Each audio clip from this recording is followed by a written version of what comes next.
Welcome back, smart mathematicians. Let's do question 7.2. Let's just quickly go through the information. We discussed the information when we're doing question 7.1. Let's just quickly go through it. Right, the graph of f of x is equal to x plus 4 times x minus 6 is drawn alongside the parabola cuts the x-axis at B and D. We managed to find the coordinates of B and D there. We can as well write them. Okay, we're going to do that. And then in the y-axis at G, we haven't found the y-intercept. Okay. C is the turning point of F. C is the turning point of F. Line AE has an angle of inclination of theta and cuts the x-axis and the y-axis at A and E respectively. T is a point on F between B and G. Calculate the coordinates of C. Like I said when we're doing question 7.1, if you're asked to find the coordinates of a point, you have to ask yourself what this point is. So calculate the coordinates of C. C is the turning point. C is the turning point. We're given that C is the turning point here. I'm going to show you 3 alternative methods. Okay, right, let's just do that. And then let's do the first one. So remember, we found that B, the coordinates of B is -4, 0, and then D is 6, 0. Okay, right, we want to find the coordinates of C. So we're going to start by using the axis of symmetry. Right, the axis of symmetry. Remember that a parabola is symmetrical. So the axis of symmetry passes through the turning point. And we have to remember that the equation of the axis of symmetry is x is equal to negative b over 2a. Remember that. So it means we have to write our equation in standard form.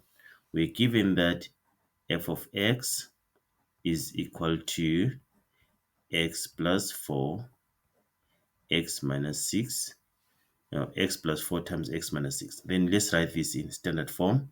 So it's going to be f of x is equal to x times x squared, and then minus 6x, and then plus 4x, and then 4 times negative 6 there is negative 24. Right, and then we can simplify that. F of x is equal to x squared minus 2x minus 24.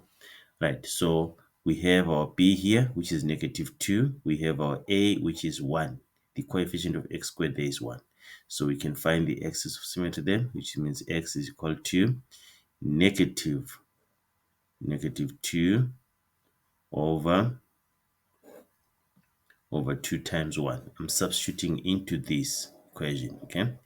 Right, and then what do we get? We get that this will be 2 over 2, which is equal to 1. So it means actually this is the equation of the axis of symmetry, which is x is equal to 1. But we want the coordinates of what? Of C. We have the x coordinate of C. How do we find the y coordinate of C? Right, we have to substitute. We can substitute here or even there to get the y. We can substitute 1 because x is 1. So where there's x here, we put 1 to find what? To find our y. So we can even use the first one, say f of x is y, so you can as well say y is equal to 1 plus 4. I'm using this one. Then times 1 minus 6, which is 5 times -5, which is y is equal to -25. Even if you use this one, you're going to say y is equal to 1 squared minus 2 times 1 minus 24. Right, 1 minus 2 is -1. -1 minus 24 is -25. This here, you're getting the same answer. Therefore, the coordinates of C are 1 and -25. Okay, that's the first method there, using the axis of symmetry. Right, the other method, what could be the other method? We know that this is the minimum point. At the minimum, the derivative is equal to 0. The derivative is equal to 0. Let me just write the coordinates of P here. -4, 0, and 6, 0.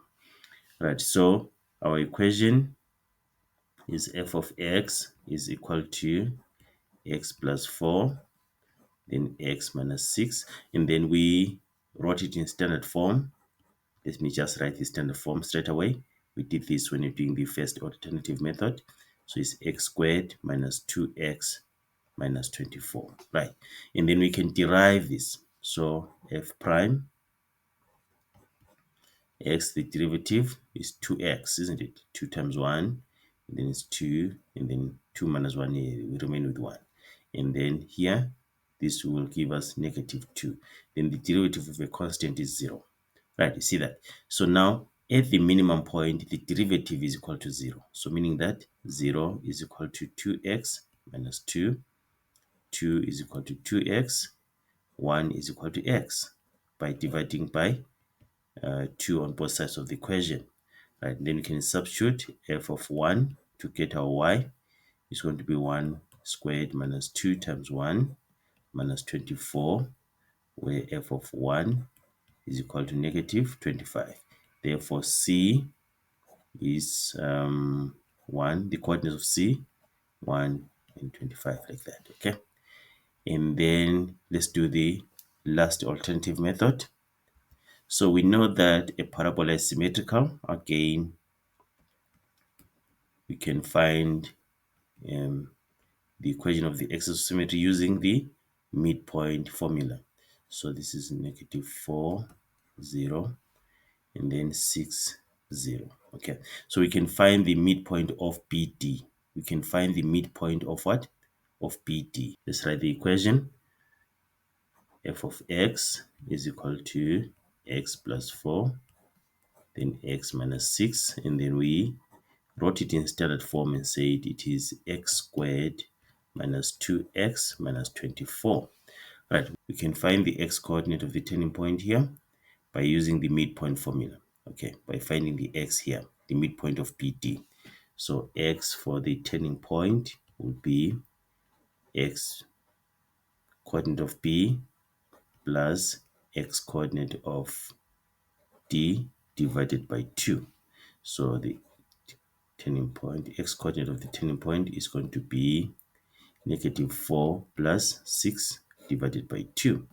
What is negative 4 plus 6 is 2, and then means the x coordinate of the turning point is equal to 1. See that? And then you can substitute f of 1 is equal to 1 squared minus 2 times 1 minus 24. F of 1 is equal to negative 25. So therefore, C, coordinates of C, 1 for the x coordinate, negative 25 for the y coordinate. Done. So that's what we're supposed to do then. We're going to meet when we're doing question 7.3.